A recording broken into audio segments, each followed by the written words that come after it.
आपण जी field grip कंपनीची ती हे वापरली होती वाटतं ना, टर्मिग्रो म्हणून बकेट. हां, वापरलेली. सर ती कशी वाटली? एक म्हणजे कशी आहे त्याच्याबद्दल सांगू शकता का? बरी आहे ना ते. आपण हं. आता याला सोडले होते, कलर बी आला, कुठे बी आले. सर कधी सोडली होती आपण बकेट ती? 11 तारखेला जुलै महिन्यात सोडली बघा, 11 तारखेला. तेव्हा उघाडच होती. हां, लय पाणी पडत असं त्याला मस्त कलर बी आले हां. आणि हे बी झालं समजा फुटवा यायला सुरू झालंय. म्हणजे आपण 11 जुलैला ती बकेट सोडली होती. हां. ती बकेट सोडल्याच्या नंतर तुम्हाला त्या बकेटचा किती दिवसाला रिझल्ट दिसायला चालू झाला?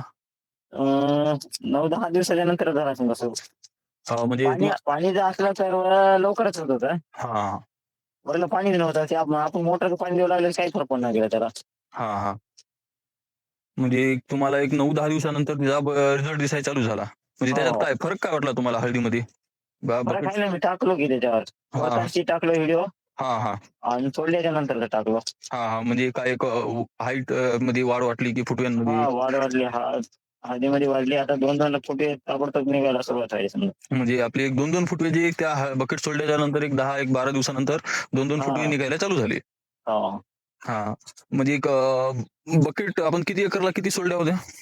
आता बघा 1.5 एकर आहे. हां. एक 5 किलोची सोडली आणि एक हं. 1100 वाली एक सोडली समजा. हां, म्हणजे एक 5 किलोची सोडली आणि एक 2 किलोची सोडली तुम्ही. हां, दीड एकरला जवळपास तुम्ही एक 7 किलो टर्मिग्रो सोडलं. हां. म्हणजे हे सोडल्याच्या नंतर तुम्हाला एक हळदीमध्ये एक ग्रीनरी आणि एक फुटव्यांची संख्या एक थोडी दिसली असेल. हो, हो. हां.